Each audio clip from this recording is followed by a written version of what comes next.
इस कार्यक्रम के पुण्यार्जक हैं श्री रमेश सरावगी, श्रीमती किरण सरावगी, श्रीमती जयश्री सरावगी, श्री अनिल सरावगी, श्री ऋषभ कुमार सरावगी, श्रीमती ऋषा सरावगी, श्री मयंक सरावगी, श्रीमती शैली सरावगी, श्री उमंग सरावगी, कुमारी पल्लवी सरावगी एवं शुभम सरावगी। सरावगी उद्योग फाउंडेशन। दोनों हाथों को आकाश की ऊंचाई में प्रदान करते हुए पूरी चेतना के साथ अपनी उपस्थिति का एहसास प्रदान कीजिएगा।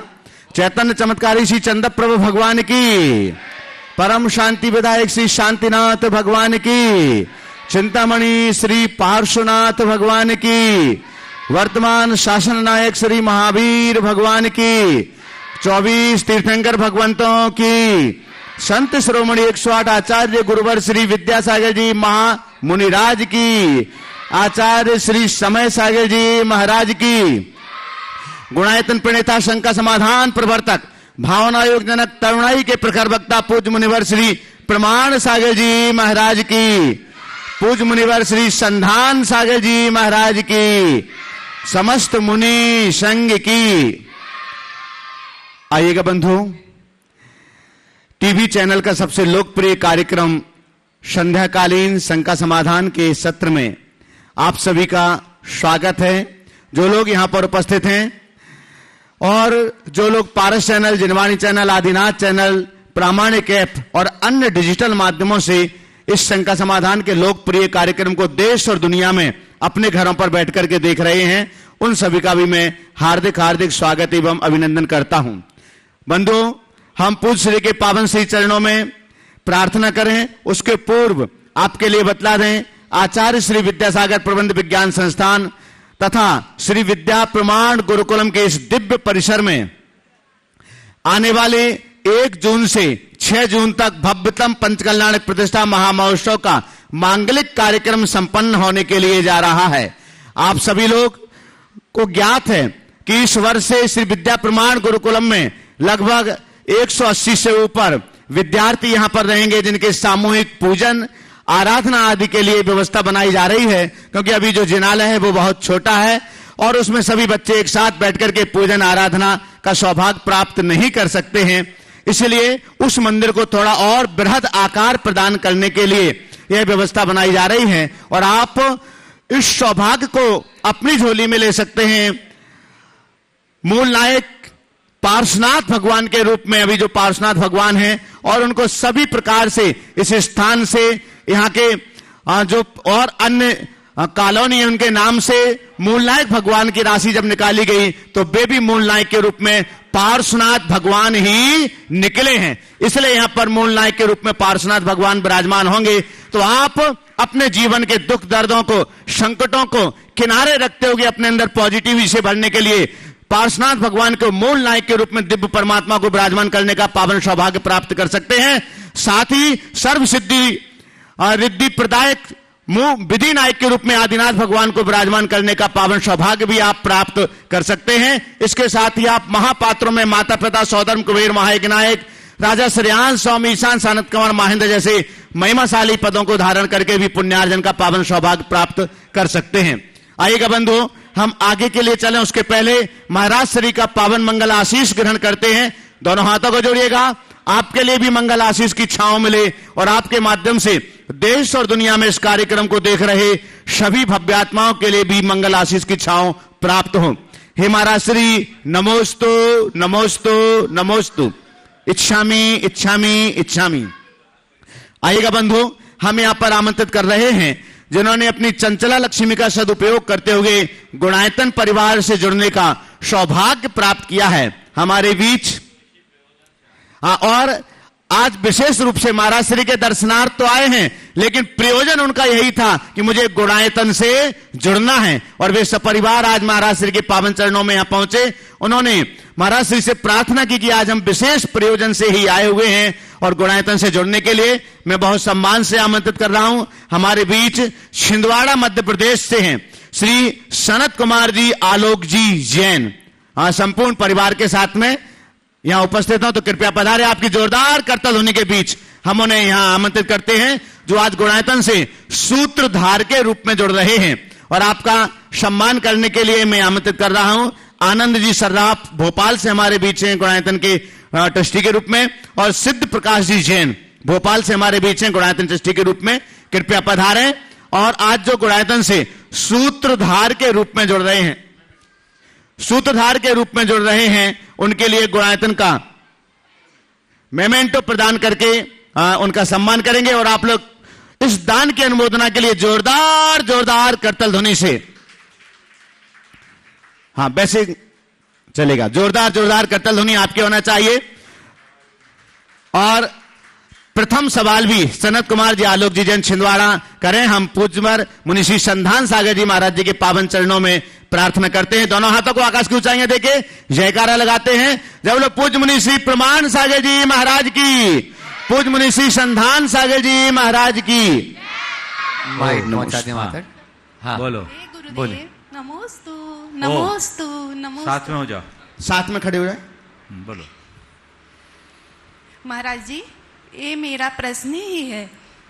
अपमान हुआ जी भर भर के, सम्मान मिला जी भर भर के। महाराज श्री, अपमान और मान में दोनों में हम कैसे रहें, आप हमें समझाइए। बहुत अच्छा सवाल है। नमोस्तु महाराज। मान और अपमान में हम स्थिर कैसे रहें? अपने स्वभाव को पहचान लो तो मान और अपमान दोनों हमें प्रभावित नहीं करेंगे। मान हम किसे कहते हैं? जब हमारे लिए कोई कुछ अच्छा कहता है। अपमान हम कब समझते हैं? जब हमारे साथ कोई बुरा होता है। पर यथार्थतः अगर हम विचारें तो हमारे साथ न कुछ अच्छा होने वाला है न बुरा होने वाला है। क्या कुछ? मैं जो हूँ सो हूँ, मेरा न कुछ अच्छा हो सकता है न बुरा हो सकता है। इस शाश्वत सत्य को पहचानने वाला न मान को अपना मानता है न अपमान को अपना मानता है, और ऐसा व्यक्ति मान अपमान से परे हो जाता है। बेटे को पूछना था, बेटे को? हाँ। नहीं, चलो ठीक। एक बार जोरदार ताली बजा दीजिए जो आज गुणायतन से संबंध हुए।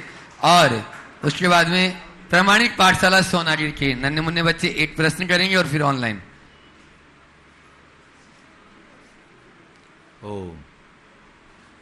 एक प्रश्न कर लें। हाँ सीट। महाराज जी को नमोस्तु नमोस्तु नमोस्तु। एक शामी महाराज जी, एक शामी महाराज जी। पाठशाला में आकर सब बच्चों को इतना अच्छा लग रहा है कि संख्या डबल हो गई। 8 से 16 बच्चे हो गए। बहुत सब सुंदर। बच्चों को पाठशाला में बहुत अच्छा लग रहा है। बहुत सुंदर। कुछ बच्चे क्वेश्चन बोलो। नमोस्तु महाराज जी। हम लोग अगर मंदिर के बाहर कोई पैसा या सिक्का मिलता है, वो किसी का होता है, तो फिर अब वो बहुत देर से पड़ा रहता है, कोई उसको उठाने नहीं आता, तो उसको मंदिर में डाल देते हैं, तो उसको चोरी कहते हैं क्या? देखो, दूसरों की बिना दी हुई वस्तु को उठाना चोरी है, समझिए। अब आपका कहना है कि मंदिर में पड़ा है, कोई उठाने नहीं आया, हम उठा करके गुल्लक में डाल दिए तो चोरी होगी क्या? आपने लिया नहीं इसलिए चोरी तो नहीं कहेंगे, पर उठाया तो ये ठीक बात नहीं है। आप मान लीजिए उठा करके रख लिए, और जिसका है वो खोजता वो आएगा, उसको कब मिलेगा? तो फिर क्या करना चाहिए? अगर ऐसा कुछ है, कोई भी कीमती वस्तु या रुपए पैसे हों, वहाँ की कमेटी को के पास जमा कर देना चाहिए, और एक सूचना जारी करा देना चाहिए कि ये पैसा या ऐसी चीज़ कहीं उपलब्ध हुई है, यदि किसी की हो तो अपनी पहचान बता करके वो हमसे ले सकते हैं। तो फिर वो आ जाए तो ठीक, ना आए तो फिर मंदिर में जाए, उसके अलावा कोई उपाय नहीं। ठीक है, चलो। नमोस्तु महाराज जी। मेरा प्रश्न है कि अभिषेक करते समय जब हम मार्जन करते हैं तो एक ही कपड़े से सारे भगवानों का मार्जन करते हैं, तो क्या ये सही है? आप ही बताओ, आपको सही लगता है क्या? नहीं महाराज जी। तो बताओ फिर, जब आपको ही सही नहीं लगता तो मैं कैसे सही कहूँगा? बिल्कुल सही नहीं है, ऐसा नहीं होना चाहिए। चलिए। ओ पूज्य महाराज श्री चरणों में गुणायतन की शिरोमणि संरक्षक श्रीमती उडम लता जी डंडवाल किशनगढ़ मदनगंज से नमोस्तु निवेदित करते हुए पूछ रही हैं, महाराज जी आजकल कपड़े फाड़कर पहनने वाली पीढ़ी आ रही है और फटे कपड़ों को सीने वाली पीढ़ी जा रही है। भारतीय संस्कृति का धीरे धीरे लोप होता जा रहा है, इसको कैसे रोकें? समझाने से संभव नहीं है, मना करने पर विरोध जैसी स्थिति पैदा हो जाती है और आंखें भी नहीं बंद कर सकते। ऐसे में क्या करें? कृपया आप ही समाधान करें। हम लोग बचपन में सुनते थे कि कभी कोई फटे कपड़े पहन ले तो उसको कहा जाता था फटीचर। अब ये युग है, ऐसे युग में फटीचरों की संख्या बढ़ते जा रही, हम क्या करें? ये पागलपन है और नहीं तो क्या। और मैंने सुना क्या है, सच्चाई भी है कि और महंगे दामों में लेते हैं। ये क्या है? ये प्रवृत्तियां ठीक नहीं है। हमें अपनी मर्यादा को खुद सुरक्षित रखना चाहिए। इस विषय में मैं यही कहूँगा कि अपने बच्चों को प्रेरणा दो कि तुम जो पहन रहे हो ठीक है, तुम्हारी अपनी चॉइस है, पर फटे पहन क्यों रहे हो ये बता दो। इसके पीछे का कोई लॉजिक है? मैंने एक दिन एक युवक से पूछ ही लिया, वो IIM का स्टूडेंट था और कपड़े उसके फटे थे, जीन्स थे फटे हुए थे। मैंने आया, अकेला था, बोले तुम ये पहने हो, फटे पहने हो, क्या फट गया क्या? मैं चला के पूछा, फट गया? नहीं महाराज, आजकल ऐसा ही चलन है। तो मैंने भाई ऐसा क्यों पहना तुमने, ऐसा चलन क्यों? बोले सब पहनते हैं। मैंने तुमने क्यों पहना, उसके पीछे कोई लॉजिक है, कोई और कारण रीजन है? बोले नहीं, मेरा सब पहनते हैं इसलिए हम पहनते हैं। हमने कहा भैया तुम IIM के स्टूडेंट हो, इतने पढ़े लिखे हो और ये रूढ़िवादी बन रहे हो कि सब पहनते इसलिए हम पहन रहे हैं। धर्म के क्षेत्र में तो तुम दिमाग लगाते हो, पर फैशन के नाम पर अंधानुकरण क्यों करते हो? केवल अंधानुकरण है। एक फटा पहनने लगा, सब फटा पहनने लगे। भैया उसको मैंने समझाया कि ऐसे लोगों को हमारी परंपरा में फटीचर कहा जाता है। तुम तो MBA के स्टूडेंट हो, आगे चलकर किसी बड़ी कंपनी के बड़े एम्प्लॉय हो गए या हो सकता है कंपनी के मालिक बन जाओ। अच्छा इंसान बनो, फटीचर बनने का काम न करो। जब मैंने उसे अकेले में समझाया तो उसने कहा महाराज जी आज आपने मुझे अंदर से झकझोर दिया, हमने कभी ऐसा सोचा ही नहीं था, लेकिन आपने जिस तरीके से हमें समझाया अब हमने तय कर लिया कि आइंदा ऐसे कपड़े आप नहीं पहनेंगे। बच्चों को हमें प्रेमपूर्ण तरीके से सद्भावना पूर्वक समझाने का प्रयास करना चाहिए। यदि हम समझाएं तो समझ सकते हैं, और यदि समझाने के बाद बच्चे न समझे तो खुद को समझा लो, उलझो मत। बच्चे नहीं समझे तो उनको उनके हाल पे छोड़ दो। अगर किसी को फटीचर ही बने रहने में आनंद है तो रहो, हम क्या कर सकते हैं? समझिए, कई लोग हैं जो अपनी लाइफ स्टाइल को बदलना नहीं चाहते, आप उनको लाख कहो सुनना नहीं चाहते, तो ऐसे लोगों से अपनी दूरी बना लो। एक युवा था, इंजीनियरिंग का छात्र, लेकिन अपने कमरे को एकदम बेतरतीब रखता था। घर भर के लोग बहुत परेशान, समझा समझा के थक गए, लेकिन वो सुनने को राजी नहीं होता था। एक दिन उसके चाचा अमेरिका से आए, लोगों ने कहा आप इसको समझाइए कि थोड़ा कमरा ठीक ठाक रखे। वो उसके कमरे में गए, बेडशीट बिल्कुल सिकुड़ी हुई थी, कपड़े कहीं एक कपड़ा इधर एक कपड़ा इधर, किताब एक ही, पूरा कमरा अस्त व्यस्त है। उन्होंने कहा बेटा तेरा कमरा बड़ा अस्त व्यस्त है, इसको थोड़ा ठीक ठाक रखा करो। वो इतना कहा ही नहीं कि उसने अपने दरवाजे को दिखाया, बोला अंकल इधर देखिए। दरवाजे पर एक सेंटेंस लिखा था, this is my room, you love it और लिव इट। हमको आप डिस्टर्ब मत करिए। उन्होंने मुझसे कहा महाराज जी उसने जब मुझसे कहा तो मैंने कान पकड़े कि मुझे लगा मैं रॉन्ग नंबर डायल कर दिया है। तो मैं आपसे पुनः कह रहा हूं, अगर सामने वाला समझने को राजी ना हो तो खुद को समझा लो, दिमाग खराब मत करो। प्रकाश जी जैन, जो राष्ट्रीय उपाध्यक्ष दिगंबर जैन महासमिति अजमेर राजस्थान से, पूछ रहे हैं और गुणायतन जी ट्रस्टी भी हैं। गुरुदेव, यह है तो सत्य, ऐसा ही होता है, पर मेरी शंका यह है कि परमात्मा को मानते हैं तो उसको कर्ता क्यों नहीं मानते? जैन दर्शन में उक्त पंक्तियों को किस प्रकार से लेना चाहिए, कृपया समाधान करें। देखिए, एक बार यही सवाल हमसे दर्शन शास्त्र की एक प्रोफेसर ने पूछा। वो महिला थी। उन्होंने कहा, महाराज जी, हमें जैनिज्म की सब बातें अच्छी लगती है, पर एक बात समझ में नहीं आती कि जैन धर्म में ईश्वर को मानते पर ईश्वर के कर्तृत्व को क्यों नहीं मानते। देखिए ना, ईश्वर ने हम पर कितनी बड़ी कृपा की। मेरे पति की दोनों किडनियां खराब हो गई थी, ईश्वर ने उसे ठीक कर दिया।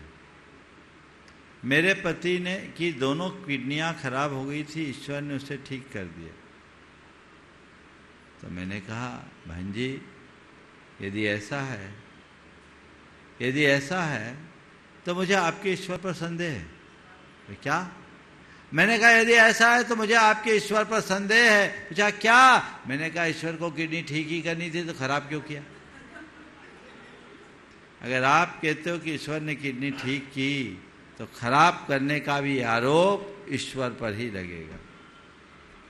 फिर उन्होंने कहा, महाराज ठीक है, जब आपका ईश्वर कुछ करता नहीं तो आपके यहाँ पूजा उपासना क्यों करते?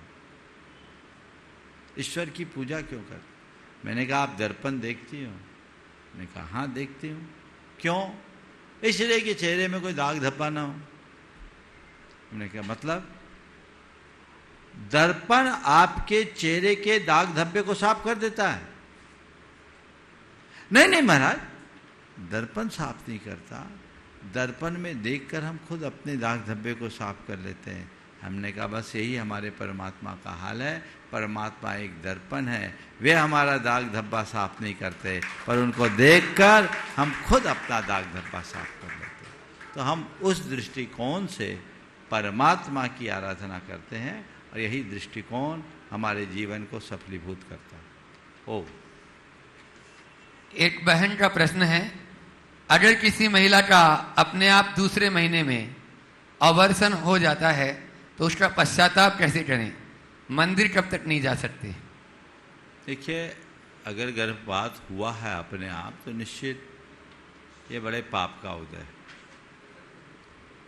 और किसी के साथ ऐसा हुआ है तो उन्हें अपनी निंदा ग्रह करनी चाहिए। गुरुओं के समक्ष जाकर इस भाव से कि हमारी कोख खाली हुई, प्रायश्चित का भाव रखना चाहिए। जहाँ तक सूतक का सवाल है तो 3 महीने के गर्भपात में जितने माह का गर्भ गिरा है उतने दिन का सूतक होता है। वो 3 दिन की अशुद्धि मानना चाहिए। रजत जी जैन पुणे से पूछ रहे हैं, जो एक युवा कर्मचारी हैं, ऑफिस में सहकर्मियों द्वारा उपेक्षित महसूस होने पर आत्मसम्मान को कैसे बनाए रखें? सहकर्मियों द्वारा उपेक्षित महसूस होने पर आत्मसम्मान को कैसे बनाए? भाई, कोई उपेक्षा करे ये उसके हाथ में है, पर हम अपने आप को उपेक्षित माने ये तो हमारे हाथ में है। आप अपने आप को उपेक्षित महसूस क्यों करते हो? सामने वाला मुझे उपेक्षित न करे ये कतई संभावना है नहीं है, लेकिन कोई मुझे कितना भी उपेक्षित क्यों ना करे, मैं अपने आप को उपेक्षित मानूं ही नहीं, ये तो मेरे हाथ में है। तो सामने वाले के द्वारा उपेक्षा किए जाने पर भी खुद को उपेक्षित महसूस करने से बचिए, आपका आत्मसम्मान सुरक्षित रहेगा। और कभी कभी हमें तो ऐसा भी लगता है कि हम सामने वाले की उपेक्षा से कम अपनी अतिरिक्त अपेक्षा की पूर्ति न होने से खुद को उपेक्षित महसूस करने लगते हैं। अतिरिक्त अपेक्षा पालने से भी बचिए और किसी के द्वारा उपेक्षित किए जाने पर खुद को उपेक्षित महसूस करने से भी रोकिए। चंडीगढ़ से पुष्पाजी कौर वो पूछ रही हैं, बच्चों की गलत संगति के कारण मन में चिंता बनी रहती है, इसे कैसे नियंत्रित करें? देखिए, बच्चों में गलत संगति निश्चित रूप से चिंता का कारण है। संगति का हमारे जीवन पर बहुत गहरा असर पड़ता है। ये बहुत पुरानी कहावत है, जैसी संगत वैसी रंगत। तो हम अच्छी संगति की प्रेरणा जरूर दें और व्यवस्था भी बनाएं, क्योंकि प्रायः संगति हमारे संस्कारों पर भी भारी पड़ जाती है। इसलिए बच्चों को अच्छी संगति देनी चाहिए, पर अच्छी संगति के लिए हम प्रारंभ से बच्चों को वैसा तैयार करें, मानसिक रूप से बच्चों को तैयार करें, उन्हें इस बात का अच्छे से एहसास करें कि संगति का जीवन में स्थान क्या है और हमें किसकी संगति में रहना चाहिए और किसकी संगति से बचना चाहिए। ये भाव बोध यदि बच्चों में जग जाए तो उन्हें ज़्यादा कुछ कहने और करने की आवश्यकता नहीं होगी। आजकल मैं देखता हूँ बच्चे जब तक माता पिता के पास रहते हैं तब तक तो ठीक रहते हैं, जैसे उच्च शिक्षा संस्थानों की ओर रुख करते हैं वहाँ के वातावरण में पूरी तरह से भटकाव आ जाता है और वो बिगड़ जाते हैं और कई बार तो पूरी मर्यादाएं भी समाप्त हो जाती हैं। तो हमें उनके प्रति बहुत सजगता और सावधानी रखने की ज़रूरत है और इसे पूरी तरह से ध्यान से अपनाने की आवश्यकता और अपेक्षा है। बच्चों को समझाएं कि संगति हमें कैसे देनी चाहिए और उसे केवल संगति के लिए न करें, उनको उसी तरीके से तैयार करें। उनकी पढ़ाई लिखाई प्रारंभ से ही ऐसी कर दें, ऐसे ही विद्यालयों में उनको हम पढ़ाएं, ऐसे ही उच्च शिक्षा संस्थानों में उन्हें भेजें जहां उनके अनुकूल संगति हो, उनके चरित्र को निखारने वाली संगति हो। उन्हें इस विषय में हम हर पल सजग और सावधान रहने की प्रेरणा देते रहें तो ये भटकाव कुछ अंशों में रुक सकता है। राजेश जी जैन इंदौर से नमोस्तु पूर्वक पूछ रहे हैं, जो शिक्षक हैं, छात्रों की अनादरपूर्ण बातें मन को दुखी कर जाती है, उन्हें कैसे सकारात्मक रूप से लें? देखिए, ये समस्याएं सबकी। कोई मेरा आदर करे अच्छी बात है, पर आदर न करे उसको भी हम अनादर मान लेते हैं और कभी कभी अनादर करते हैं, तो ये भी ठीक नहीं। एक समय था जब छात्र शिक्षकों को बहुत आदर सम्मान के साथ देखते थे। आजकल ये आदर सम्मान का भाव कम हो गया। आज का पूरा प्राय चलन ही ऐसा हो गया। तो पहले तो मैं ये कहूँगा कि अगर बच्चे अनादर कर रहे हैं तो हमें अपने भीतर झांक कर देखना चाहिए, कहीं मुझ में तो कोई कमी नहीं है। अगर मुझ में कोई कमी है जिससे लोग मेरा अनादर कर रहे हैं या सम्मान कर रहे हैं, तिरस्कार कर रहे हैं, तो मुझे सबसे पहले खुद में सुधार करने का प्रयास करना चाहिए। मैं आज भी मानता हूँ कि जो बड़े चरित्रवान निष्ठावान लोग होते हैं, लोग उनका हमेशा आदर करते हैं, उनका बहुमान करते हैं। तो पहले आप अपने अंदर झांक करके देखिए कि कहीं मेरे व्यक्तित्व में कोई कमी तो नहीं है, यदि है तो उसे सुधार कीजिए।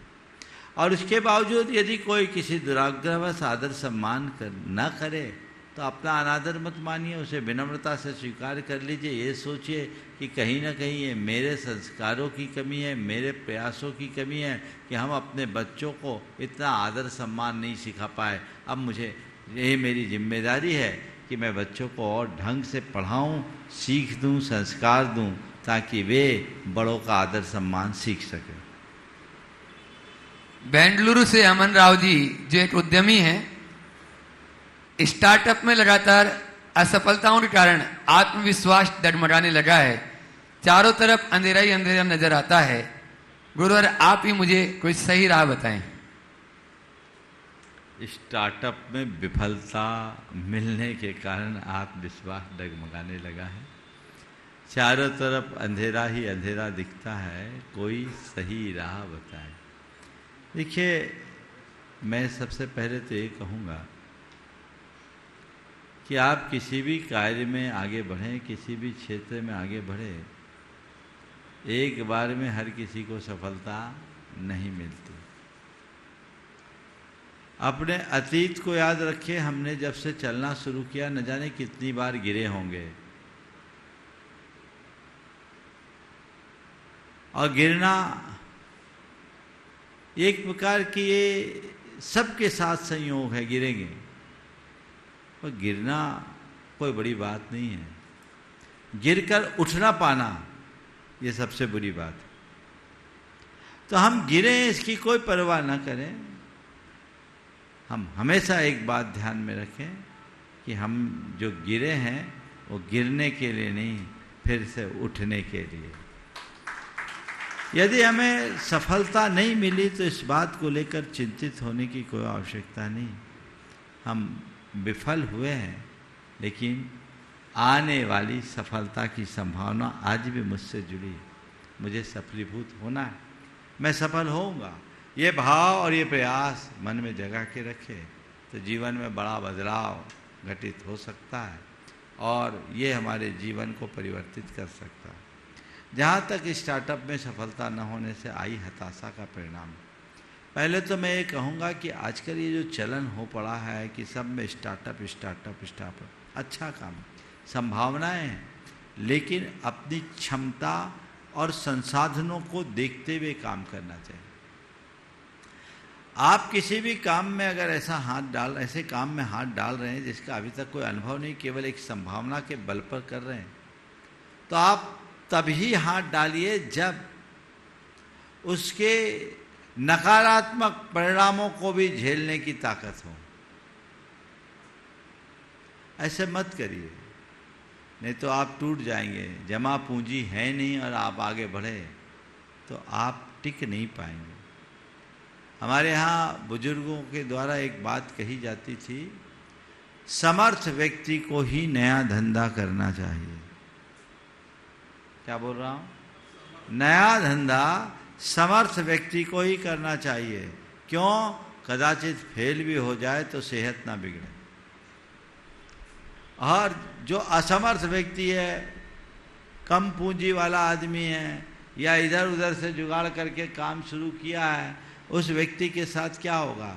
कदाचित सफलता न मिले तो वह पूरी तरह टूट जाएगा, फिर कभी उठकर खड़ा नहीं हो पाएगा। समझ गए? तो बच्चों को भी सीख दे कि केवल प्रोजेक्ट रिपोर्ट के आधार पर काम मत करो। आज स्टार्टअप वालों की तो बाढ़ है, हजारों लाखों बल्कि उससे ज़्यादा होंगे, न जाने कितने, पर सफल कितने होते हैं? इक्का दुक्का। इसलिए केवल कैलकुलेशन से सब चीजें नहीं चलती। अपनी क्षमता, अपने पास उपलब्ध संसाधन, अपनी पृष्ठभूमि, अपना बैकग्राउंड, इन सब को ध्यान में रख करके काम करो तो कभी हताश नहीं होंगे। फिर भी यदि आप स्टार्टअप में असफल होने से हताश हो रहे हैं, हताश क्यों हो रहे हैं? आप इसे सकारात्मक रूप से इस तरह से लीजिए कि कम से कम मैं स्टार्टअप के लायक तो बना। इसका मतलब मेरे अंदर कुछ तो टैलेंट है, और इतना टैलेंट है, इतनी प्रतिभा है कि मैं कुछ भी कर सकता हूं। अपना ही नहीं, अपने परिवार का, और अपने परिवार का ही नहीं, अपने पूरे कुटुंब का गुजर बसर करने में मैं समर्थ हो सकता हूं। मैं अपना तरीका बदलूंगा। मैंने कल बोला था कि एक दरवाजा बंद होता है, दूसरा खुलता है। हमारा ध्यान बंद दरवाजे की तरफ नहीं, खुले द्वार की तरफ होना चाहिए। हो सकता है 99 दरवाजा बंद हो, 100वां तो खुलेगा। एक न एक दिन जरूर खुलता है, और एक न एक द्वार जरूर खुलता है। ये दिशा और दृष्टि मन में धार लीजिए, कतई परेशानी नहीं होगी। अपने बीच में पुणे से अक्षत जी, आकांक्षा जी जैन यहाँ पर उपस्थित हैं। आकांक्षा जी जैन अपना प्रश्न करेंगी उसमें। अच्छा, दोनों पूछो। हाँ, और उसके बाद तैयार रहेंगे। आज अपने बीच में जैन बेंकर्स फोरम के बहुत सारे यहाँ पर कार्यकर्ता हैं, वे तैयार हैं। महाराज जी को नमोस्तु, शुल्लक जी को इक्षामी। महाराज जी, मेरा प्रश्न है, दान देने के संबंध में किन बातों का ध्यान रखना चाहिए? देखिए, दान देते समय आपने पूछा किन बातों का ध्यान रखना चाहिए। अब मैं इसे दो तरीके से दे रहा हूं। पहली बात, दान क्या सोचकर देना चाहिए, और दूसरा कहाँ देना चाहिए। तो पहले क्या सोचकर दें, तो दान देते समय ये सोचना चाहिए कि ये मेरे जीवन को कृतार्थ करने का सुअवसर है, ये मेरे जीवन को धन्य बनाने का मौका है, ये मेरे पाप को झड़ाने का प्रसंग है, और ये मेरे लिए एक कल्याणकारी सबल निमित्त बनकर आए। आप इस तरह के भाव से भरकर कभी दान करेंगे तो आपका मन हर्षित होगा, बहुत हर्षित होगा। और मैंने ऐसे लोगों को भी देखा है कि वे नाचते हुए दान दिए। मैं जयपुर में था, दिल्ली का एक परिवार गुनायतन से शिरोमणि संरक्षक के रूप में जुड़ा, बहुत भाव लेकर आए थे कि हमें जुड़ना ही चला कर। और जब मंच से उनकी उद्घोषणा हुई तो इतने खुश होकर के इतने जोर से नाच पड़े पति पत्नी दोनों, जैसे उनकी बहुत बड़ी मुराद पूरी हो गई। उन्होंने कहा, आज हमें इस बात की बेहद प्रसन्नता है कि मेरा धन अच्छे काम में लग गया, मैं अपने आप को कृतार्थ महसूस कर रहा हूं। तो ये मानसिकता आप सबको रखनी चाहिए। बहुत कम लोग हैं जिनके मन में ऐसा हर्ष होता है। बोलो, जिस साल आप लोगों को ज़्यादा दान करना पड़ता है, और प्राय जब साधु संत आते हैं तो ऐसा हो ही जाता है, उस साल आप क्या सोचते हो, इस साल खर्चा बढ़ गया या पुण्य बढ़ गया, क्या सोचते हैं? ईमानदारी से बोलना, हमारे सामने तो बोल रहे हो। घर का हिसाब लगाओगे तो कहोगे इस साल का खर्चा बढ़ गया। खर्चा नहीं बढ़ा है, क्या बढ़ा है? पुण्य बढ़ा है, पाप झड़ा है, जीवन धन्य हुआ है, कृतार्थ हुआ है। ऐसा अहो भाव मन में जगाओ तो देखो क्या हुआ, आनंद आएगा। आज एक व्यक्ति, उसका संदेश आया, उसको किसी निमित्त से किसी ने कोई सूचना दी, कोई फोन दिया। उस समय उसके पास वो स्थिति नहीं थी कि मैं दे सकता हूं तत्काल, लेकिन उसने कहा कि अगर मुझे इस लायक समझा गया है तो मैं दूंगा, और सबसे पहले मैं दूंगा, ये मौका है, मैं छोड़ नहीं सकता। तो ये भाव बहुत बिरलों में होता है, ऐसा भाव जगाना। अब दूसरे तरफ का, कहाँ देना? तो जहां दान का सदुपयोग हो वहां आवश्यकता अनुरूप दान देना चाहिए।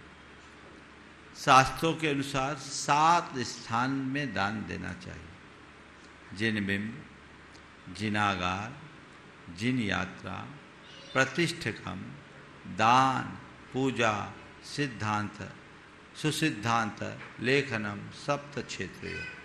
ये 7 क्षेत्र पारमार्थिक स्थान के भगवान के बिंब की स्थापना, जिन मंदिर का निर्माण, तीर्थ यात्रा, प्रतिष्ठा, पंचकल्याणक प्रतिष्ठा, अभी आने वाला आप लोगों के लिए सौभाग्य मिल रहा है।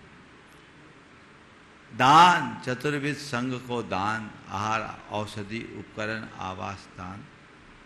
पूजा, भगवान के बड़ी बड़ी पूजा विधान, आराधना।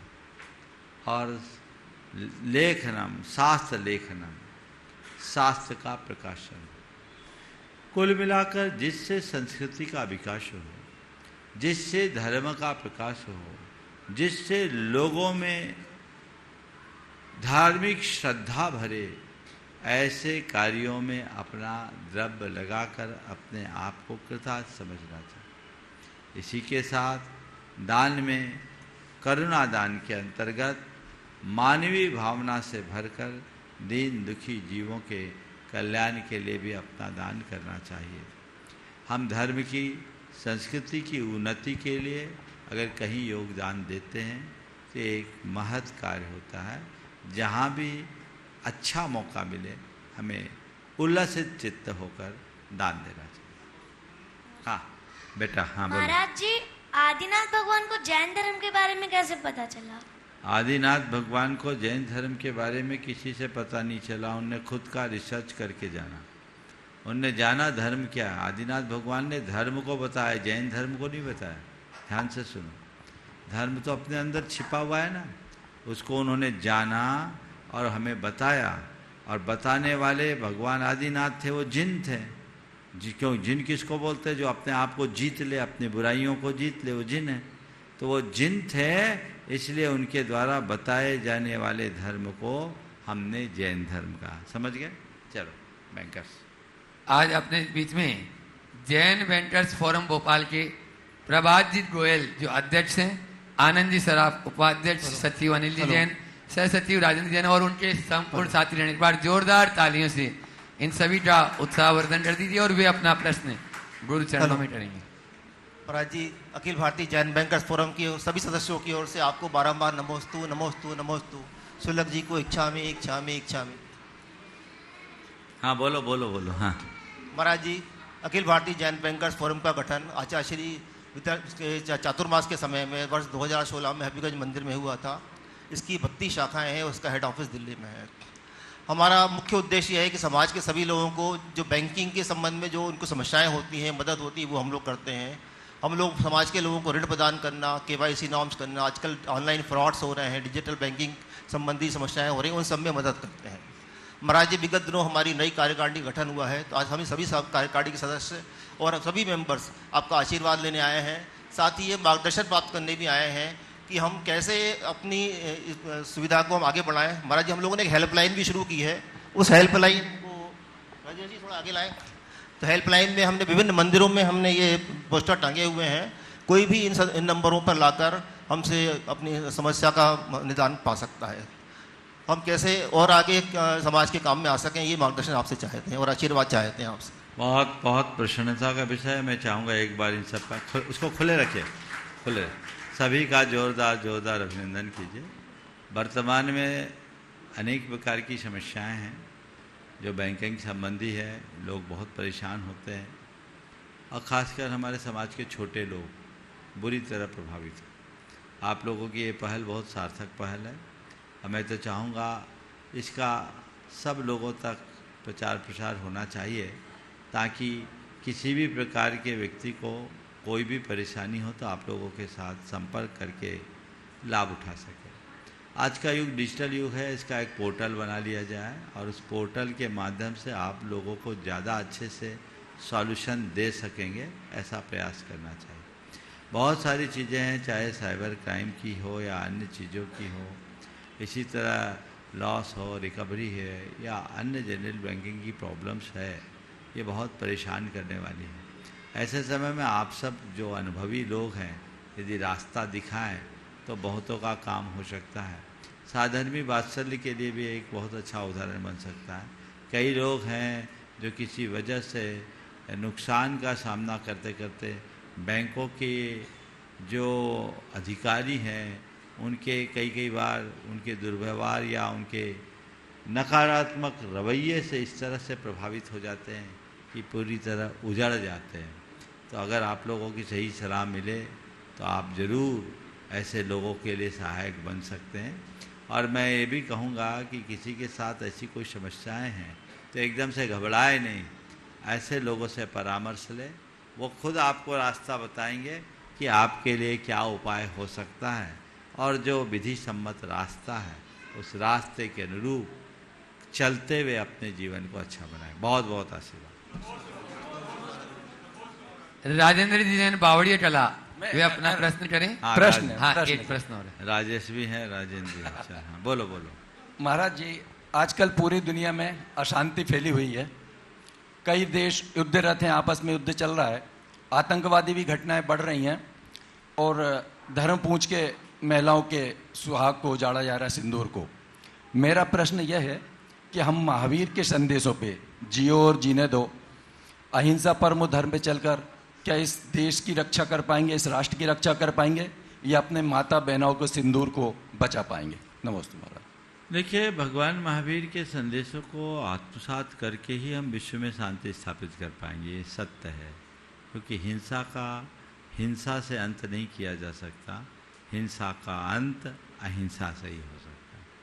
जहाँ तक सवाल है कि इस तरह के आतताइयों आतंकवादियों का सामना कैसे करे, भगवान महावीर ने हम सबके लिए ये नहीं कहा कि कोई तुम्हें मारे तो तुम अहिंसा परमो धर्म के नारे लगाते रहो। भगवान महावीर ने आप गृहस्थों के लिए कहा कि यदि कोई तुम्हें मारने के लिए आए तो तुम अपनी रक्षा के लिए उसे मार भी सकते हो, उसका प्रतिवाद भी कर सकते हो। ये विरोधी हिंसा है। और हमारे देश में कभी आक्रमण की परंपरा नहीं रही। बिल्कुल बिल्कुल। हमने सदैव रक्षात्मक दृष्टि से अपने कदम उठाए। तो जो भी इस तरह के रक्षात्मक प्रयत्न हैं वो धर्म की दृष्टि से बाधक नहीं है और भगवान महावीर के संदेशों के भी विरुद्ध नहीं है, क्योंकि आतताई आक्रमणकारी को सबक सिखाना हर धर्मात्मा की एक जिम्मेदारी है, कर्तव्य है, बल्कि वह उसका तात्कालिक धर्म भी है, इसलिए उसे अपनाना चाहिए। तो यदि कोई तुम्हारा सिंदूर उजाड़े तो ये तो सुनिश्चित करो कि दोबारा कोई ऐसा न कर सके। भारत सरकार ने जो ऑपरेशन सिंदूर का उपक्रम किया, इस दृष्टि से एक श्रेष्ठ उदाहरण के रूप में देखा जा सकता है।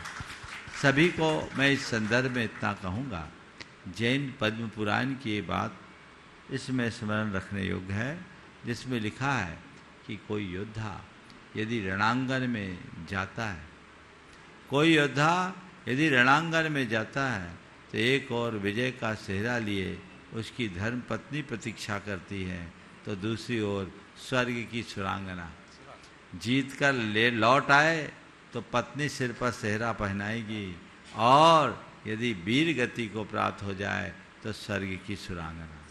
तो वो विरोधी हिंसा है, विरोधी हिंसा क्षम्य है। नमोस्तु महाराज। राजेंद्र जी जैन बावड़ी कला, वे अपना प्रश्न करें। बोलो। नमोस्तु महाराज जी, मुनिद्वय के चरणों में नमोस्तु। इच्छामी महाराज जी, मेरा प्रश्न मंदिर जी की शिखर की संरचना को लेकर है। पहले जमाने में मंदिर जी में एक मंजिल हुआ करते थे, शिखर ऊपर हुआ करता था, उसके नीचे सब लोग पुजारी गण रहते थे, तो उसका प्रभाव पड़ता था। अब आज 2 मंजिल 3 मंजिल मंदिर जी हो रहे हैं, छत डाल दी जाती है, शिखर सबसे ऊपर रहता है, तो उसका प्रभाव किस तरह से पड़ता है, मैं ये जानना चाहता हूँ महाराज जी। नमोस्तु महाराज। देखिए, शास्त्रों में बहुखंडीय जिन मंदिरों का उल्लेख मिलता है, ऐसा नहीं है कि एक मंजिल के मंदिर की परंपरा ही रही। बहुमंजिले मंदिरों का भी उल्लेख मिलता है। ये बात सही है कि प्रायः एक मंजिले मंदिरों का ही चलन ज़्यादा रहा है और उनका ही निर्माण रहा है, और उसका अपना प्रभाव होता है। एक जगह लोग रहते हैं, लेकिन आजकल ज़मीनें महंगी, समाज बड़ी, तो अब क्या करोगे? आजू बाजू में ऊंचे ऊंचे मकान, अब व्यवस्था कैसे बनाएंगे? तो अलग अलग खंडों के मंदिर बनाने में कोई दोष नहीं है। आप एक मंदिर में 3 मंजिल में 3 वेदी बना सकते हैं, 3 गर्भगृह बना सकते हैं, एक शिखर भी रख सकते हैं। वो एक ही शिखर के अंतर्गत माना जाएगा। वो गर्भगृह से संबद्ध होने के कारण उसका कोई दुष्प्रभाव नहीं पड़ता। हर मंदिर में हर तल्ले का अपना अलग अलग वास्तु होता है, उसी के अनुरूप वो अपना काम करता है। हमारी मंदिर की पवित्रता उसकी रिद्धि सिद्धि का आधार बनती है।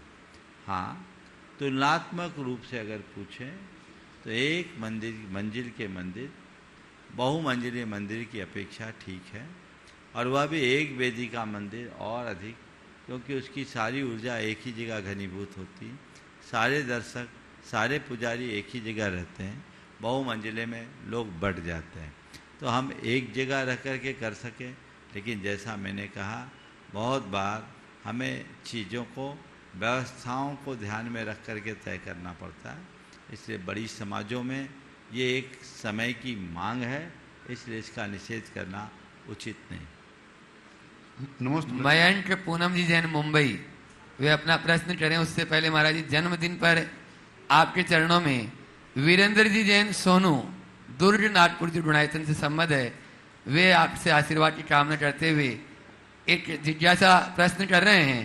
महाराज श्री, मोबाइल का सॉफ्टवेयर पुराना होता है तो नया अपडेट कर लेते हैं, फोन पुराना हो जाता है तो नया अपडेट फोन ले लेते हैं, किंतु महाराज श्री जिंदगी साल दर साल एक ही सॉफ्टवेयर पर चल रही है, इसको अपडेट करने के लिए 4 बातें बताने की अनुकंपा। बिल्कुल, जिंदगी साल दर साल पुरानी होते जा रही है। इसे अपडेट करने के लिए क्या करना चाहिए? कुछ नहीं करना चाहिए। रोज सामायिक करो, प्रतिक्रमण करो, प्रत्याख्यान करो, प्रार्थना करो, कुल मिलाकर भावना योग करो, आपकी सॉफ्टवेयर अपडेट हो जाएगी।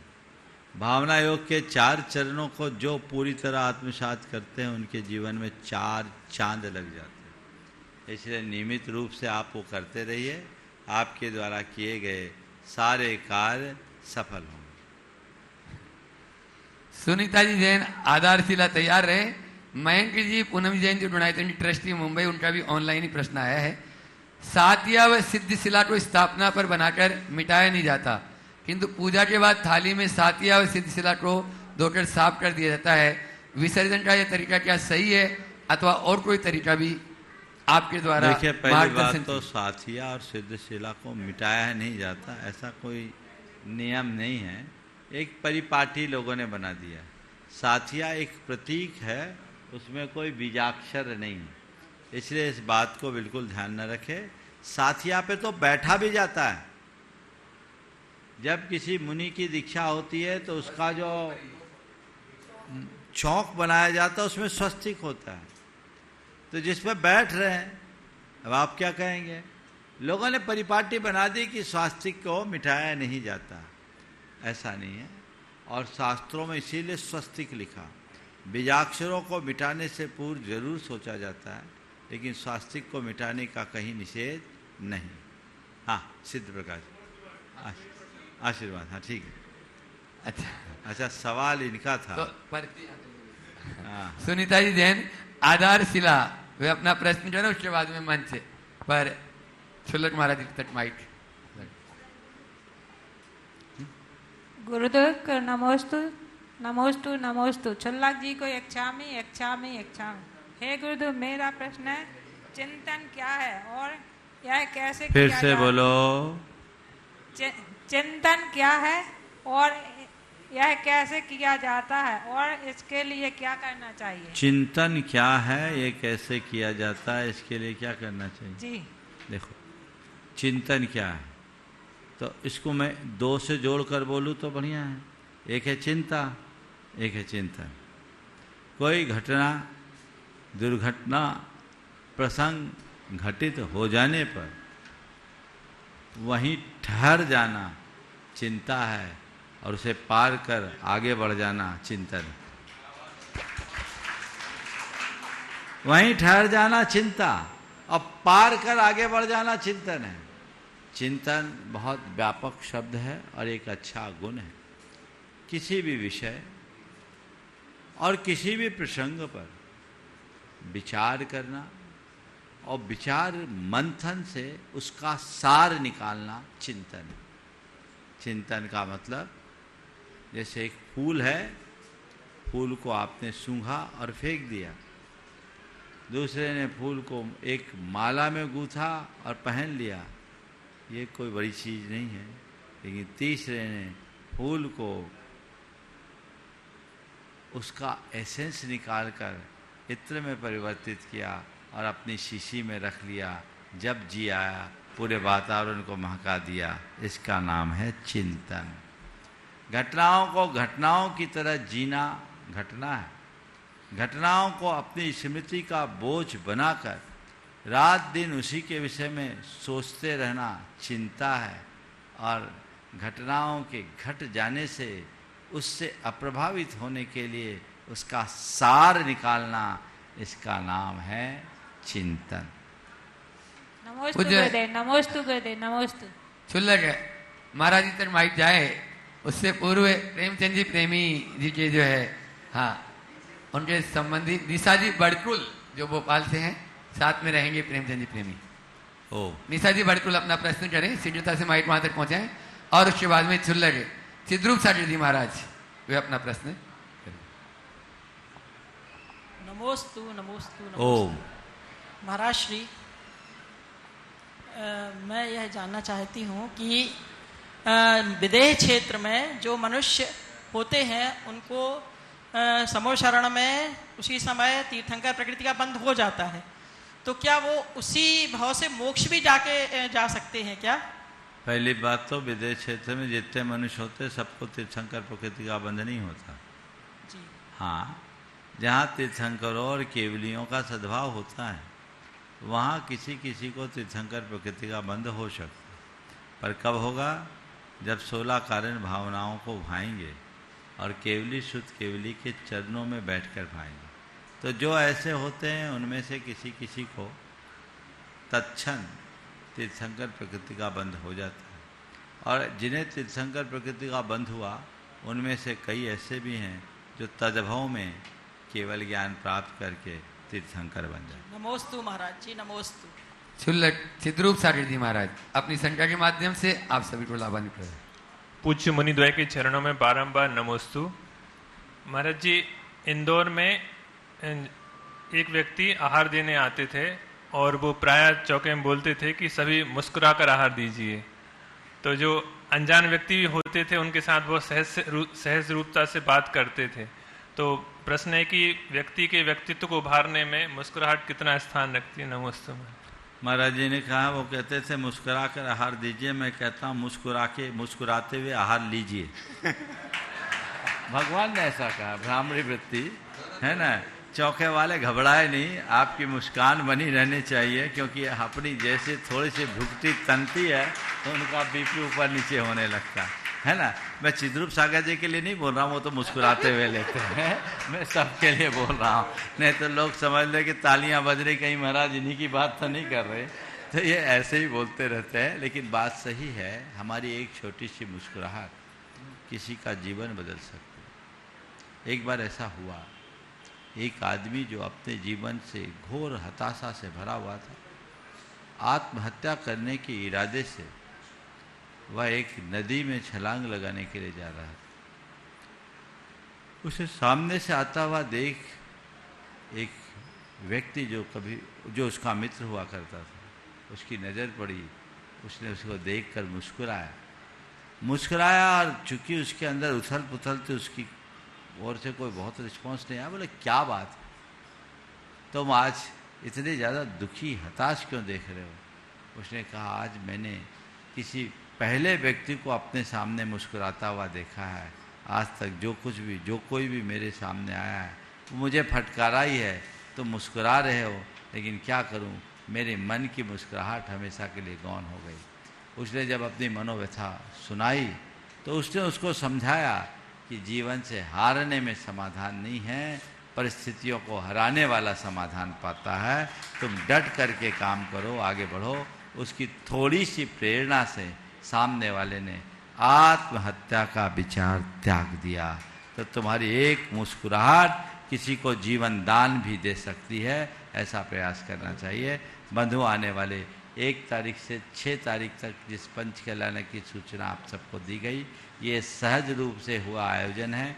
आयोजन बहुत पहले से चर्चा में था, बस भैया जी लोगों की उपलब्धता न होने के कारण हमने डेट घोषित नहीं की थी और आगे मुहूर्त नहीं है, इसलिए 1 तारीख से 6 तारीख तक ही है।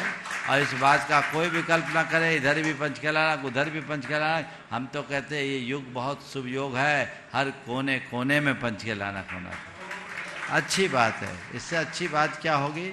ये पंच कहलाना का निमित्त है, पार्श्वनाथ भगवान मूल नायक होंगे।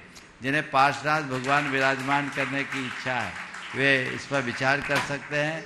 जिन्हें विधि नायक विराजमान करना, वो सौभाग्य प्राप्त कर सकते हैं। जिन्हें माता पिता सौधर्म ईशान आदि केंद्र कुबेर महायज्ञ नायक या अन्य पात्र बनना है, वे भी अपना विचार प्रकट कर सकते हैं और समय पर इसका लाभ उठा सकते हैं। शेष बातें भैया जी आपको बताएंगे। बोलिए अहिंसा परमो धर्म की। चले बंधु, जैसे कि आपको पूज्य श्री ने आदेशित किया है, तो ये सौभाग्य जो लोग यहाँ पर विराजमान हैं वे भी ले सकते हैं। और चूंकि समय कम है और उस समय सीमा में ही सारे कार्य संपन्न करना है, 25 को आने वाले रविवार को 25 मई को पंचकल्याणक प्रतिष्ठा के महापात्रों की चयन की प्रक्रिया संपन्न होगी। तो आप तब तक संपर्क भी कर सकते हैं।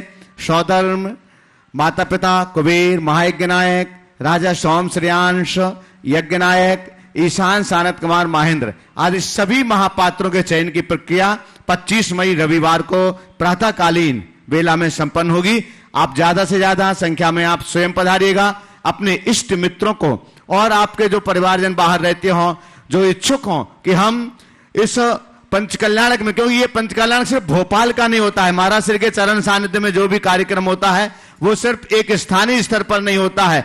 कार्यक्रम में यहां पर जितने लोग रहते हैं वो तो सौभाग्यशाली रहते ही हैं, लेकिन देश और दुनिया के लगभग 150-200 स्थानों पर, देश और दुनिया के 200 जगह पर यह कार्यक्रम देखा जाता है। तो आप बड़े सौभाग्यशाली होंगे कि आप चैनल के माध्यम से भी दूर दराज तक पहुंचेंगे कि यहाँ के सौदर, माता पिता, कुबेर आदि के रूप में, तो आप उसके लिए भी, लेकिन मूल नायक और विधि नायक के रूप में आप उसके पहले ही, महापात्रों के चयन की प्रक्रिया के पहले ही आप अपना भाव रख दीजिएगा कि कौन मूल नायक और कौन विधि नायक।